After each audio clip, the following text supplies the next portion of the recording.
ఇప్పుడే జీ5 app download చేయండి. చూడండి మీ ఫేవరెట్ టీవీ షోస్ ఎప్పుడైనా ఎక్కడైనా. ఏమండి,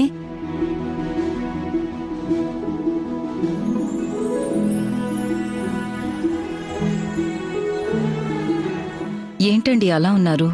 ఈ ప్రపంచంలో ఎంతమంది మనుషులున్నారో అంతమంది రాక్షసులున్నారని విన్నాను. కానీ వాళ్ళ కళ్ళారా చూశాను. ఏమైంది నాన్న? ఎవరి గురించి మాట్లాడుతున్నారు? ఆనంద భైరవి పెద్ద కోడలు ప్రీతి గురించమ్మా. ఇంకేం చేసింది నాన్న? అది వాళ్ళ ఫ్యామిలీ పర్సనల్ విషయం. దాని గురించి మనం మాట్లాడుకోవడం తప్పే. కాకపోతే వాళ్ళకి సాయం చేయాలని మంచి మనసుతో ఆనంద భైరవి ఆ ప్రీతి రోహితులకు డబ్బులిస్తే నలుగురిలో ఆవిడ్ని అవహేళన చేసి మాట్లాడింది. ఒక విధంగా అందరి ముందు ఆ కుటుంబం పరువు తీసింది. సరే, అంతా చేసి డబ్బులు తిరిగిచ్చిందా అంటే తిరిగిచ్చినవి చిత్తు కాగితాలు.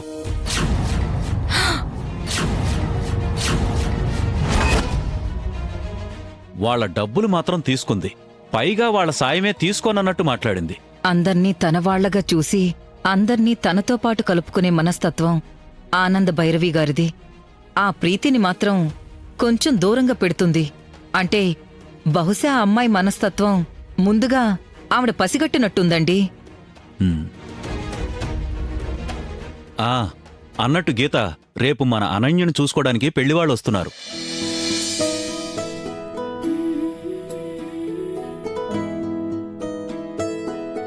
ఏంటి నాన్న, అక్కను చూసుకోవడానికి వస్తున్నారా? ఎవరు నాన్న వాళ్ళు? ఎవరి సంబంధం అండి? నాన్నా, మీకు పెళ్లి సంబంధాలు చూస్తాను అన్నప్పుడే నా టేస్ట్ ఏంటో కండిషన్స్ ఏంటో మీకు చెప్పాను. రేపొచ్చేవాళ్ళు దానికి మ్యాచ్ అవుతారు కదా. నీ అంచనాలకు అందనంత ఆస్తిపరులమ్మ వాళ్ళు.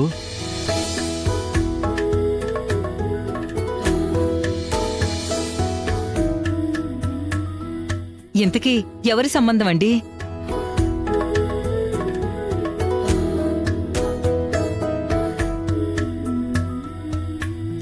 ఆనంద భైరవి వాళ్ళది.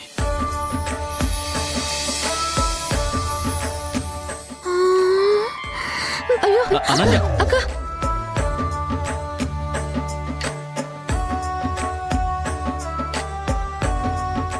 ఏంటండి మీరంటుంది?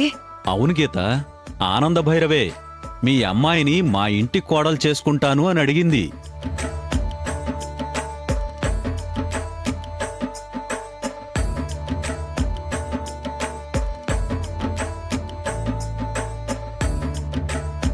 ఆవిడంతటా ఆవిడే మనల్ని మాట అడిగింది అంటే మన అనన్య నిజంగా చాలా అదృష్టవంతురాలండి.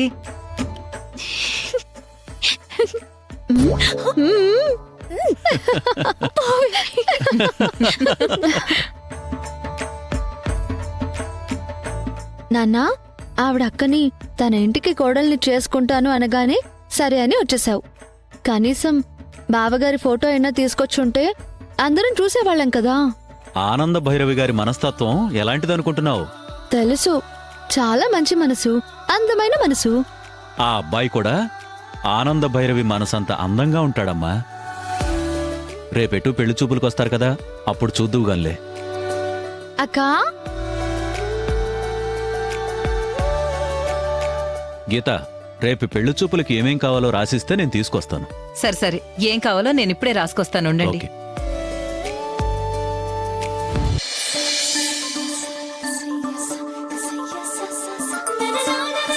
రేపు మన అనన్యను చూసుకోవడానికి పెళ్లివాళ్ళు వస్తున్నారు.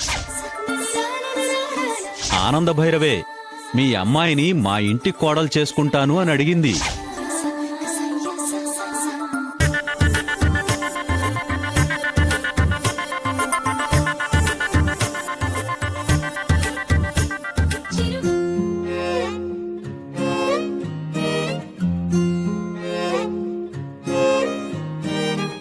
ఏంటి ఈ కొత్త అలవాటు?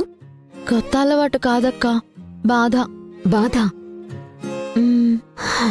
ఈ డ్రామాటిక్ డైలాగులు మనకి సూట్ అవ్వవు, కానీ విషయం ఏంటో చెప్పు. నిజం చెప్తుంటే డ్రామాటిక్ డైలాగులు అంటావేంటి? రేపు నిన్ను చూసుకోవడానికి పెళ్లి వాళ్ళు వస్తున్నారు. ఆల్రెడీ నువ్వు నచ్చేసావు కాబట్టి సాంప్రదాయం ప్రకారం నిన్ను అందంగా తయారు చేసి బావ వాళ్ళ ముందు కూర్చోబెడతాను. అందరూ అక్కడే ఉంటారు కాబట్టి బావగారేమో నిన్ను చూడనట్టుగా నటిస్తూ దొంగచాటుగా నిన్ను చూస్తూ ఉంటాడు. నువ్వు సిగ్గుపడుతూ ఓరగా బావని చూస్తూ ఉంటావు.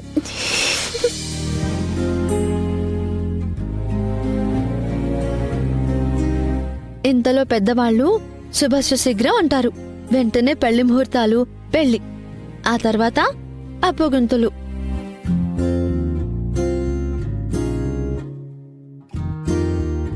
అప్పగింతలు అయిపోతే నువ్వు అత్తారింటికి వెళ్ళిపోతావు కదక్కా.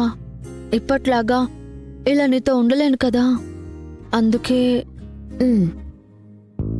అర్థమైంది. థ్యాంక్ యూ అక్కా. శరణ్య, హ్మ్, మీ బావగారు ఎలా ఉంటారో నీకు తెలుసా? ఎందుకు తెలీదు? చాలా అందంగా ఉంటాడు, మంచి మనసు. అందుకే ఆయన్ని చూసిన వెంటనే నేను ఇంప్రెస్ అయిపోయాను. ఏ, ఏంటి నువ్వంటుంది? లేకపోతే పెళ్లి చూపుల్లో కూర్చునే నీకే ఆయన ఎలా ఉంటారో తెలీదు, నాకెలా తెలుస్తుంది? బావగారి ఫోటో అయినా తెచ్చి ఉండొచ్చు కదా నాన్న అని అడిగాను. ఏమన్నారు? హీ హీ హీ అని స్మైల్ ఇచ్చి రేపొస్తారు కదమ్మా డైరెక్ట్ గా చూద్దులే అన్నారు.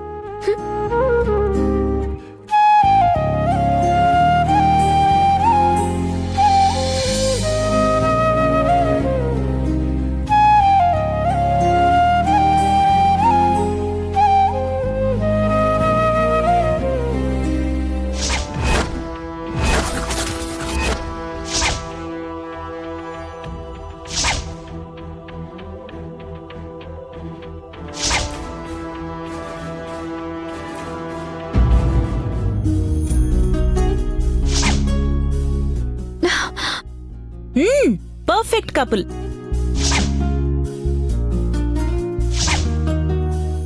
ఏంజిల్లా ఉన్నావు.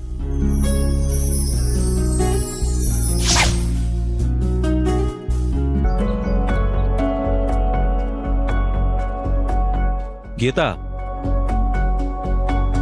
ఆనంద భైరవి వియ్యం అందుకోవడానికి వస్తుంది అంటే అది అడగకుండానే దేవత వరమిచ్చిందన్నట్టే.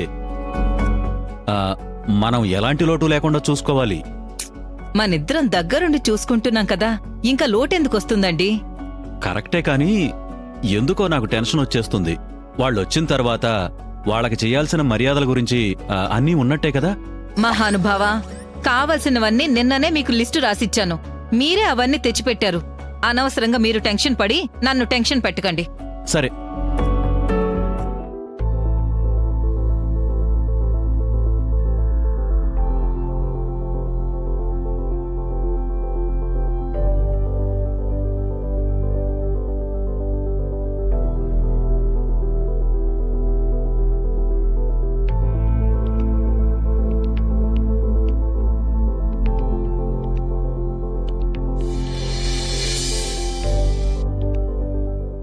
జీ5 యాప్ డౌన్లోడ్ చేసి అన్ని ఎపిసోడ్స్ పూర్తి ఉచితంగా చూడండి.